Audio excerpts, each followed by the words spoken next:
الحمد لله والسلام على الذين اصطفى أما بعد أعوذ بالله من الشيطان الرجيم بسم الله الرحمن الرحيم ما كان محمد أبا أحد من رجالكم ولكن رسول الله وخاتم النبيين صدق الله العظيم وقال النبي صلى الله عليه وسلم أنا خاتم النبيين لا نبي بعدي أو كما قال عليه الصلاة والسلام.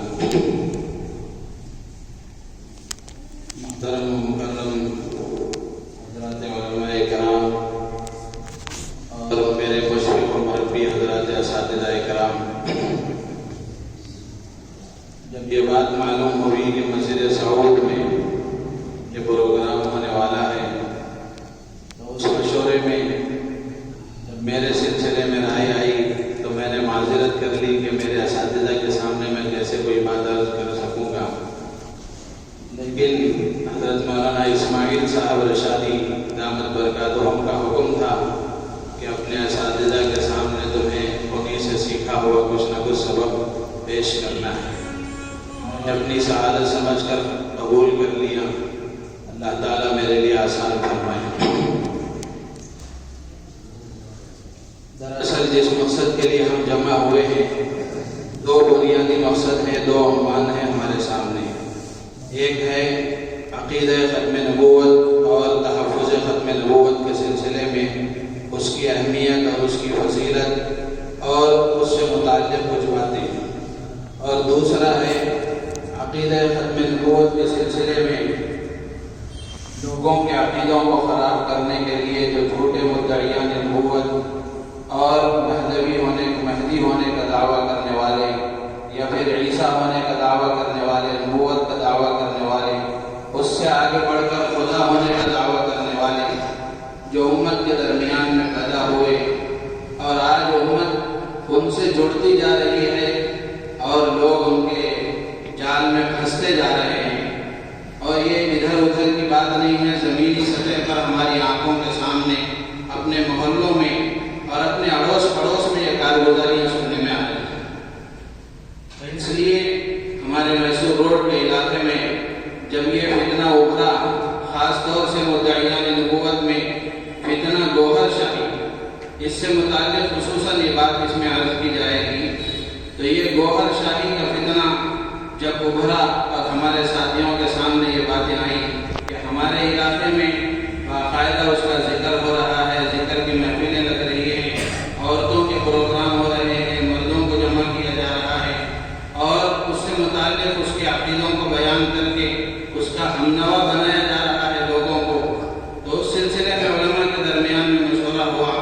اور اس سلسلے میں فکر شروع ہوئی کہ کسی نہ کسی طریقے سے اس سلسلے میں کچھ کوشش کی جائے اور تحفظ ختم نبوت کے سلسلے میں کوشش کر کے اللہ کے نبی علیہ السلام کی شفاعت کا ہم بھی اپنے آپ کو مستحق بنائیں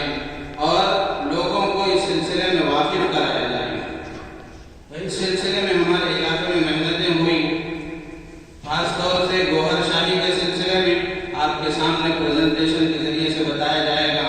کہ اس کا بانی ریاض احمد نام اس کا ہے، پڑوس ملک پاکستان کا رہنے والا تھا.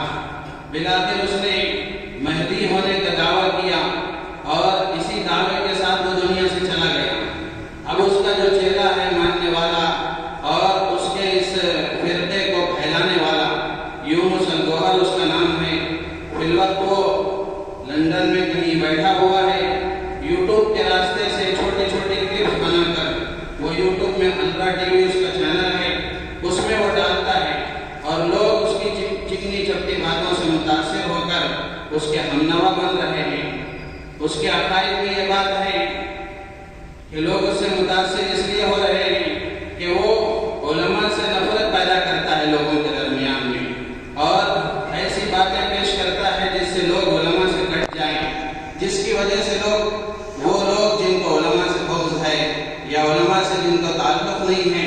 ایسے لوگ اس سے بہت زیادہ جڑتے جا رہے ہیں. اس کے عقائد میں اس نے تو مہدی ہونے کا دعویٰ کیا تھا، اب یہ یونس الگوہر یہ یہاں تک آگے بڑھ گیا کہ اس نے ریاض احمد کو مہدی سے آگے بڑھا کر عیسیٰ بھی بنایا، پھر عیسیٰ مثال سے آگے بڑھا کر نبی بھی بنایا، اور اس سے آگے بڑھ کر اس نے اس کو خدا بھی بنایا، اور اس سے آگے بڑھ کر اس کو رب الارباب بھی بنایا۔ اب وہ اس کا باقاعدہ ذکر کرتے ہیں، ہمارا کلمہ ہے لا الہ الا اللہ محمد رسول اللہ صلی اللہ علیہ وسلم، لیکن باقاعدہ آپ کو پریزنٹیشن میں بتایا جائے گا کہ اس کا ذکر کیسا ہوتا ہے۔ لوگ باقاعدہ ذکر کر رہے ہیں لا الہ الا اللہ، نعوذ باللہ من ذلک۔ اور اسی طرح لا الہ، پہلے یہ کہتے تھے لا الہ الا اللہ گوہر شاہی رسول اللہ، نعوذ باللہ من ذلک۔ تو اس سلسلے میں اگر ہم بھی اپنے محلوں میں جائزہ لیں گے، اپنے اڑوس پڑوس میں جائزہ لیں گے، تو بہت سارے نوجوانوں سے متاثر۔ آج ہی صبح میں ہمارے مدرسے کے استاد سے تذکرہ کیا کہ یہاں ایک پروگرام ہونے والا ہے، اور اس سلسلے میں تو وہ اس سلسلے میں جانتے نہیں تھے کہ گوہر شاہی کیا ہے۔ تو انہوں نے بتایا کہ ہمارے محلے میں ایک آدمی ہے جو اس سے متاثر ہے، اور وہ بار بار آ کر مجھ سے کہتا ہے کہ یہ آدمی صحیح ہے۔ اور ایک اور ہمارے مدرسے کے استاد سے میں نے ذکر کیا تو انہوں نے کہا 2-4 دن پہلے میں نے اس کا ایک ویڈیو سنا جس میں وہ علماء کے بارے میں کچھ کہہ رہا تھا، اس کی حقیقت سے واقف نہیں تھا، آپ نے واقف کرایا۔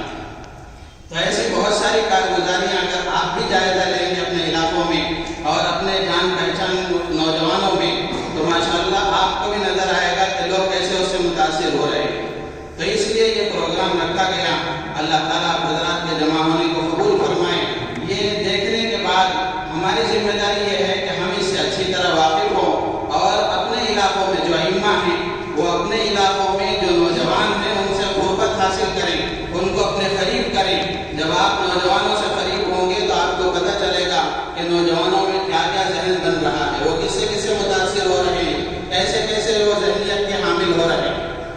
حالانکہ تعلق ہمارے سے نہیں ہوتا، نماز بھی پڑھ رہا ہے، مسجد کو بھی آ رہا ہے، لیکن اس کے باوجود ذہنیت اس کی تبدیل ہو رہی ہے۔ ایسے بہت سارے نوجوان آپ کو ملیں گے۔ تو اس لیے گزارش ہے کہ آپ اس کو دیکھنے کے بعد آپ بھی اس سے واقف ہوں، اور اس کے ساتھ ساتھ چونکہ علماء کا مجمع ہے، اس سلسلے میں کتابیں بھی علماء نے لکھی ہیں، آپ بھی بصیرت کے ساتھ اس کا مطالعہ کرنے کے بعد اپنے علاقے میں جائزہ لے کر کے اس سلسلے میں فکر کریں گے تو انشاءاللہ امت کا ایک بڑا طبقہ ارتداد سے بچے گا اور ان غلط فرقوں سے محفوظ رہے گا۔ اللہ تعالیٰ سے دعا ہے اللہ تعالیٰ ہم سب کو ان باتوں پر عمل کی توفیق